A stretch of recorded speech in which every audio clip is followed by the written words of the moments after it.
Sameer sir, chemistry wise Sameer sir. આજે P વિભાગના તત્વો શીખવાના છે. પાઠ 7. તમને એમ થાય સાહેબ આમાં બધું લાંબુ લાંબુ છે, પણ આપણે પેલું યાદ રાખવાનું છે બધાએ. કયું?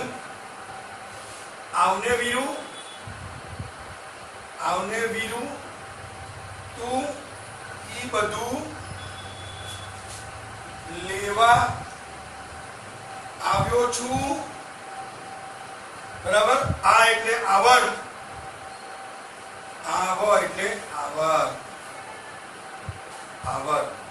વી એટલે વિદ્યુત ઋણતા,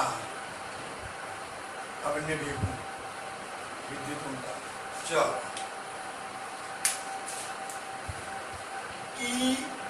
ઇલેક્ટ્રોન બંધુતા, ઈ એટલે ઇલેક્ટ્રોન બંધુતા. લેવા એટલે પ્રાપ્ત કરવું. ઇલેક્ટ્રોન પ્રાપ્તિ એન્થાલ્પી. અને આવ્યો એટલે આયનીકરણ, આયનીકરણ એન્થાલ્પી. આવડમાં બધું વધે. સમૂહ ડાબાથી જબાને સમૂહમાં બધું ઘટે. આવું મેં તમને સમજાવ્યું. બરાબર. હવે એ પછી આપણે જોઈએ છે. બરાબર. આપણે પી બ્લોક એટલે પી વિભાગના તત્વોની વાત કરીએ છીએ. એટલે સમૂહ 15, તો સમૂહ 15 માં આ બધું શું થશે? ઘટશે. અને બાકી બધું આત્રી પત્રી બધું વધશે. બરાબર. એ હું સમજાવું છું. સૌથી પહેલા પી વિભાગના તત્વો. તો પી સમૂહના તત્વો 13 અને 14 ના તત્વો રસાયણ અભ્યાસ આપણે કરી લીધો આગળ. હવે આપણે 15મું શીખીશું. તો 15મો સમૂહ 15 કયો?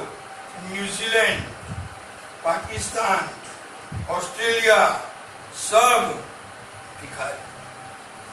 તો કયા કયા? નાઇટ્રોજન, ફોસ્ફરસ,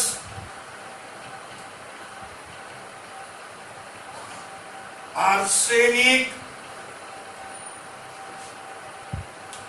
પછી એન્ટીમની એટલે એસબી,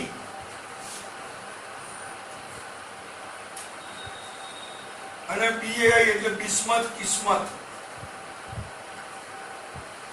આ કુલ અત્યારે તમારે આ 5 તત્વોનો અભ્યાસ કરવાનો છે.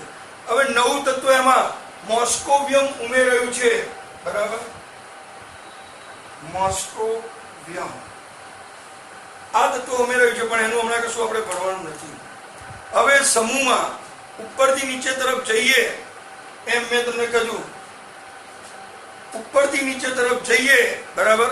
એટલે અધાત્વીય ગુણ, પછી અર્ધધાત્વીય ગુણ મારફતે ધાત્વીય ગુણમાં ફેરવાય. બરાબર. એનો મતલબ શું થયો?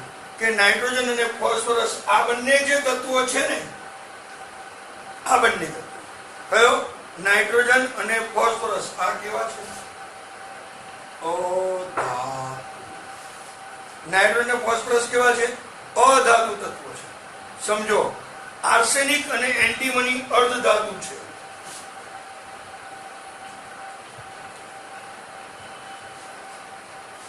આર્સેનિક અને એન્ટીમની કેવા છે? અર્ધધાતુ છે. જ્યારે બિસ્મથ અને મોસ્કોવિયમ આ બંને છે ને, એ વિશિષ્ટ ધાતુ છે. એનો મતલબ શું થયો? કે અધાતુમાંથી અર્ધધાતુ તરફ ગયા, અને અર્ધધાતુમાંથી કઈ તરફ ગયા? વિશિષ્ટ ધાતુ તરફ. એટલે ધીમે ધીમે ધાતુ ગુણમાં ક્રમશઃ વધારો થયો. હવે એના પછીનો મુદ્દો છે, જે આપણી માટે હોટ ટોપિક જો કહી શકાય. બરાબર. કે વાતાવરણના કદમાં 78% ભાગ આણ્વીય નાઇટ્રોજન છે. કેટલો? આણ્વીય નાઇટ્રોજન કેટલા ટકા છે? 78% છે. 78%. હવે આપણે ગઈ સાલ ભણ્યા હતા પૃથ્વીના પોપડામાં ચીલી સોલ્ટપીટર સોડિયમ નાઇટ્રેટ NaNO બરાબર NaNO3 ચીલી સોલ્ટપીટર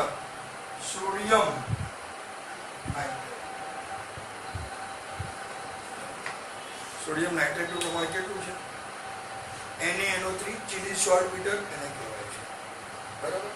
હવે આ તો ચીલીનો પ્રાપ્ત થયો. આપણે ઇન્ડિયન બી જોઈએ. કયો?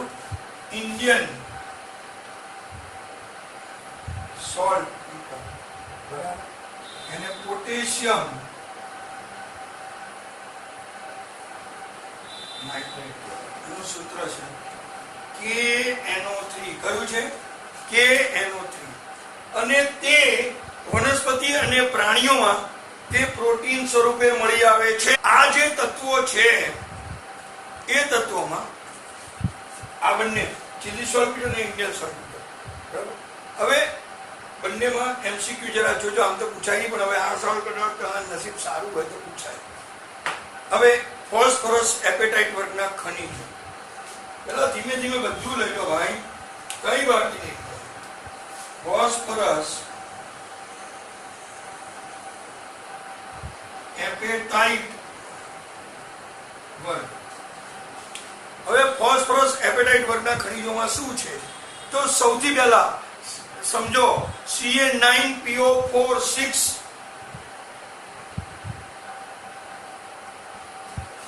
Ca9PO4 6 CaH2 અહીંયા ફ્લોરિન અથવા ફ્લોરિન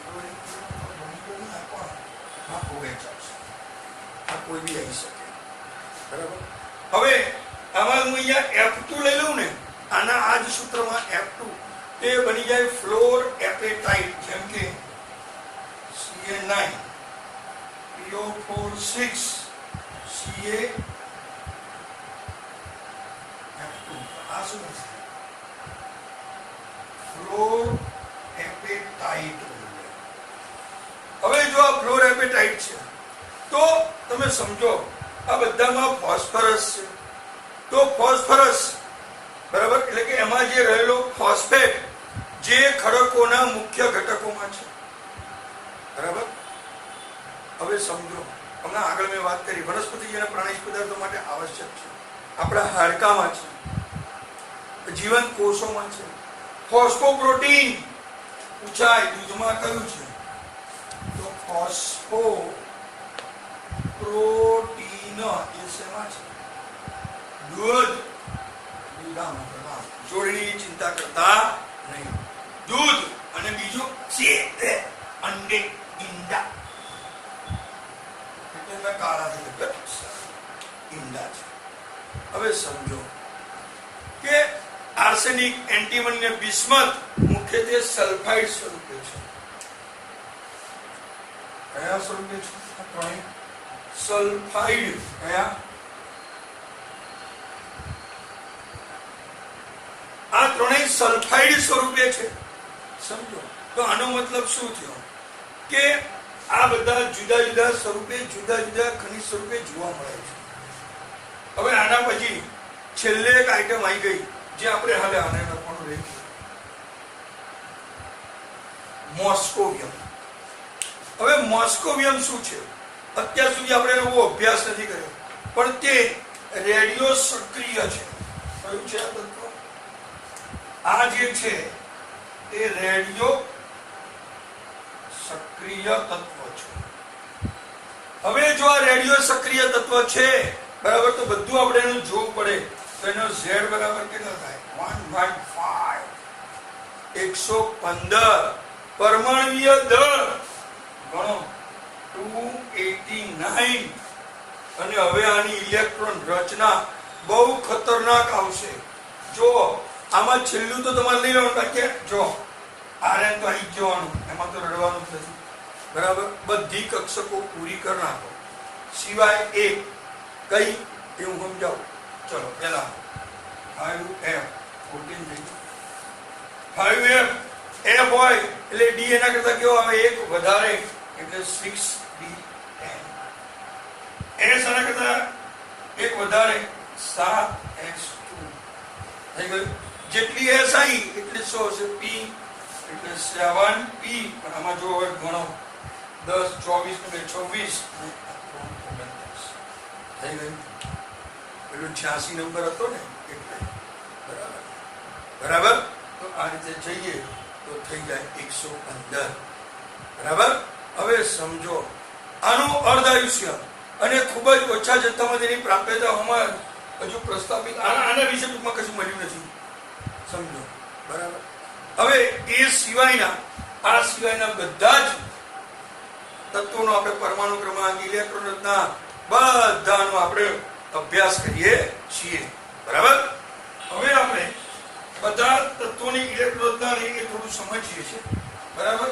અને આપણે આગળ આ પાઠને જો સમજો, New Zealand nitrogen, phosphorus, arsenic, antimony અને બિસ્મથ આ બધાનું આપણે સમજવાની છે. ઇલેક્ટ્રોન રચનાથી માંડીને બધું જ સમજો.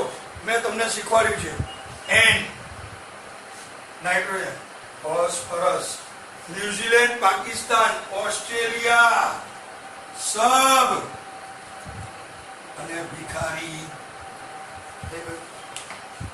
હવે જુઓ બહુની પહેલો નંબર 7. હવે ગોખવાની જરૂર નથી. તમને મેં પેલું શીખવાડ્યું છે, યાદ છે? 2 8 8 18 18 અને 32. ચલો 2 તો પતી ગયા. ગુડ. હવે આમાં 8 ઉમેરો. 8 ને 7 કેટલા થાય? 15. બરાબર. 15. એક 8 આ બીજા 8 ભેગું થઈ ગયા ને 7 આવ્યા. હવે 15 ને 18 કેટલા થાય? 15 માં 18 ઉમેરો. આ 8 બીજા એટલે 15 માં 18 ઉમેરો. 33 માં 18 ઉમેરો કેટલા થાય? 51. 51 માં 32 ઉમેરો કેટલા થાય? 83. આ એના પરમાણુ ક્રમાંક છે. હવે બાકી બધું આપણે જોવાની જરૂર નથી. હું તમને ટૂંકમાં સમજાવું એટલે ખબર પડી જશે. આ બધાની ઇલેક્ટ્રોન રચના કોમન શું આવે? તો આની બધાની NH2NP3 આવે. એટલે હવે NH2NP3 બરાબર. એટલે આ બધામાં છેલ્લી કક્ષામાં 5 ઇલેક્ટ્રોન હોય. આ 3 ઇલેક્ટ્રોન મેળવી અને અષ્ટક પૂરું કરે એટલે આ બધાને આમ તો મોટે ભાગે સ્થાયી -3 આવે. બરાબર. પણ હવે આ તત્વોમાં બધામાં S કક્ષક સંપૂર્ણ ભરાયેલી, P કક્ષકો અડધી ભરાયેલી હોય છે. આગળ આપણે જોયું NP3 જોઈને પેલા મોસ્કોવિયમમાં. બરાબર. એટલે ફરી આના ગુણધર્મો હું અહીંયા લખું છું. સૌથી પહેલો ગુણધર્મ શું છે કે આમાં S કક્ષકો સંપૂર્ણ ભરાય. S પૂર્ણ ભરાય. બરાબર. જ્યારે P કક્ષક અપૂર્ણ અથવા અર્ધપૂર્ણ.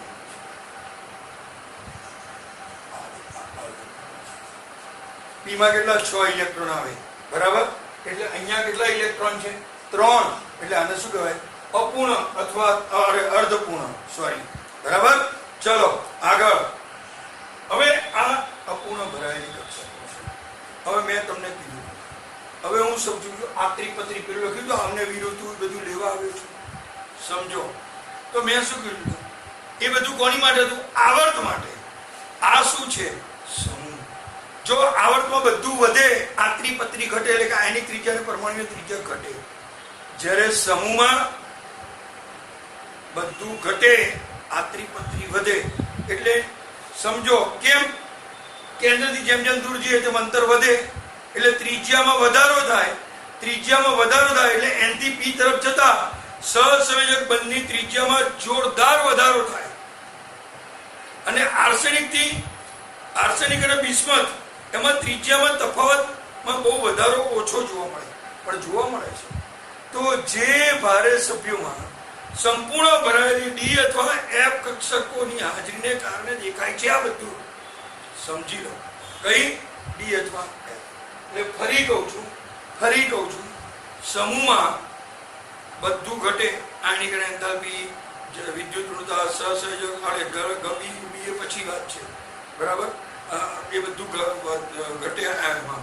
પણ વધે શું? ખાલી આ ત્રિપત્રી બરાબર. હવે ઘનતા બનતા પછી જોઈશું.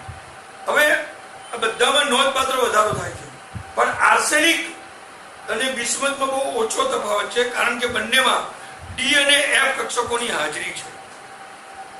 એના પછીનો ટોપિક છે આયનીકરણ એન્થાલ્પી કોને કહેવાય? એટલે સોરી, આયનીકરણ એન્થાલ્પી તો આપણે કોને કહેવાય તો ભણી જાય.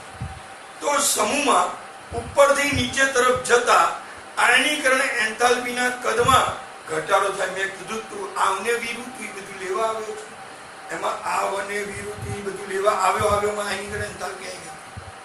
એટલે સમૂહમાં ઘટે, આવર્તમાં વધે. આ સમૂહની વાત છે એટલે ઘટે. કેમ? કારણ કે અર્ધ ભરાયેલી આ પી કક્ષક કેવી છે? અર્ધ ભરાયેલી કક્ષકોને કારણે તેમની ઇલેક્ટ્રોન રચનાની સ્થાયીતા અને નાના કદને કારણે સમૂહ 15 ના આયનીકરણ તત્વોની એન્થાલ્પી બરાબર અનુવર્તી આવર્તોમાં રહેલા એટલે કે 14મા સમૂહના તત્વોની આયનીકરણ કરતા એન્થાલ્પી કરતા કેવો છે? વધુ. હવે એમસીક્યુ માં પૂછાય તો શું લખવાનું? Delta 1H1 delta 1H1 less than delta 1H2 less than delta 1H3. આ રીતે છે બરાબર. આ અપેક્ષિત એન્થાલ્પીનો ચડતો ક્રમ છે. આ હતી આયનીકરણ એન્થાલ્પી ઘટે. એવી રીતે વિદ્યુત ઋણતા વીરુ આવ્યું, આવર્તમાં વીરુ એટલે વિદ્યુત ઋણતા વધે. તો સમૂહમાં શું થાય? પરમાણુવીય કદ. ફરીથી સમૂહમાં ઉપરથી નીચે જાઓ તો પરમાણુવીય કદ વધવાની સાથે વિદ્યુત ઋણતાનું મૂલ્ય ઘટે છે, પણ એમાં બહુ મોટો તફાવત હોતો નથી. હવે નેક્સ્ટ લેક્ચરમાં હું ભૌતિક અને રાસાયણિક ગુણધર્મો લઈશ.